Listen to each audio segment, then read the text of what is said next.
Hey, what's on, guys? So this is a new playlist I'm going to be starting on my channel. It's called the Superhero Analysis. So in this playlist, I'll be talking about how current set of superhero movies and TV shows can be improved by comparing them to past media, along with some gaming topics later on. So before we jump into this, I just want to point out that this playlist isn't just for Marvel movies and shows.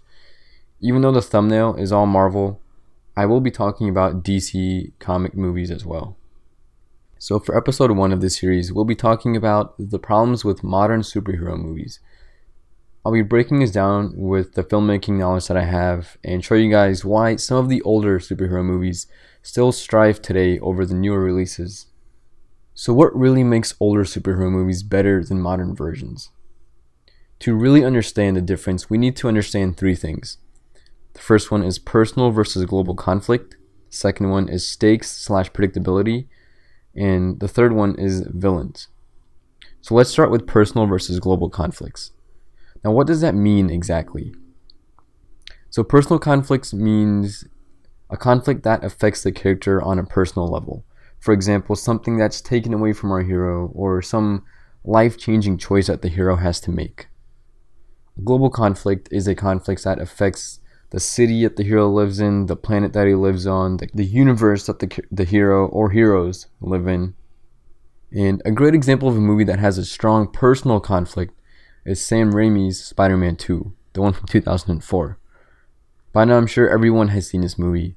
So in this film, Peter loses his powers as Spider-Man and has to choose whether he should keep trying to be the hero or to live his life as Peter Parker, as his superhero life and his human life collide.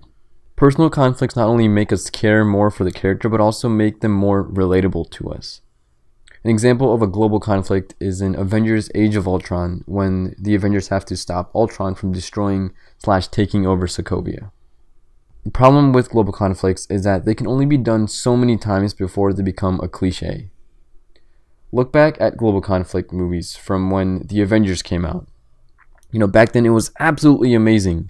With the audience was totally blown away with the type of story and the type of visual effects and the whole taking over the city and the world and it being attacked by aliens. That was all awesome back then. But now, we've already seen it 1,000 times. It doesn't really blow us away that much. As a fan of these characters like the Avengers, Justice League, X-Men, I'm still going to continue to watch these movies, but I seriously think that there needs to be some more creativity in these movies. Something that really pushes the global conflict type of movies back up to the same level as personal conflict movies. The reason Sam Raimi's Spider-Man 2 still strives to this day as one of the greatest superhero films of all time is because it puts characters in extremely difficult situations that the audience on some level can relate to, which in turn makes us care for the character. Global conflicts can't even come close to relating to that. Even with all the deaths and destruction being caused as our heroes try to save the world, all of these casualties that happen as a result of this death and destruction, it doesn't faze us, not even one bit, because we know it's not real. From my perspective, when I go to the movies, I don't look for some kind of short-term experience, I don't look for some kind of experience that I get from the moment I sit down in the theater to the moment that I get up and leave from the theater. I look for an experience that I can stick with for the next several years on. Movies like The Dark Knight, for example, it's a movie that's going to stick with me for years and years because just how it turns a superhero movie into a realistic crime thriller. We live in a world where some version of that story can actually happen. That's one of the factors that makes this experience of a personal conflict movie so much richer. Next point is stakes. Specifically, how stakes have changed before the MCU and DCU were established. If you look back to movies like 2002's Spider-Man and The Dark Knight, you can really feel how high the stakes are with the intensity of the tension-filled scenes, which made those scenes unpredictable and kept you on the edge of your seat. If you look at movies like Spider-Man Homecoming, the stakes just don't feel that high and you can really predict what's going to happen next. And when you do predict what happens and then it actually happens in the movie, you start to question the quality of the movie just a little bit. When you look at a movie like Captain America Winter Soldier, the stakes have been raised beyond any Marvel movie before it. The tension is unbelievable and you can't really predict what's going to happen next. Same with the ending. You don't really know how the movie's gonna end. You have a general idea, but you don't know all the surprises that are in store. When you have something that's unpredictable with truly high stakes, like with The Winter Soldier, surprise and overall experience is just so much more satisfying. The last topic I want to talk about is villains. So this is where global conflict movies like Age of Ultron really suffer. When you have a global conflict movie, the villain for the most part has to be some big bad force of evil that does certain things, and to do those things because they think it's necessary from their perspective. That really keeps the villains really simple compared to a villain from a personal conflict type of superhero movie. With personal conflict movies, the villain is someone that really gets to our main hero on a level that can break them, whether that would be mentally, physically, emotionally, or all three. And as an added bonus, someone that can go toe-to-toe against the main hero as well. All of this just adds so many layers to that villain. A movie like Spider-Man 2's Dr. Octopus is one of the best examples of a great villain. He's not just some deranged psychopath who just goes off killing whoever he wants.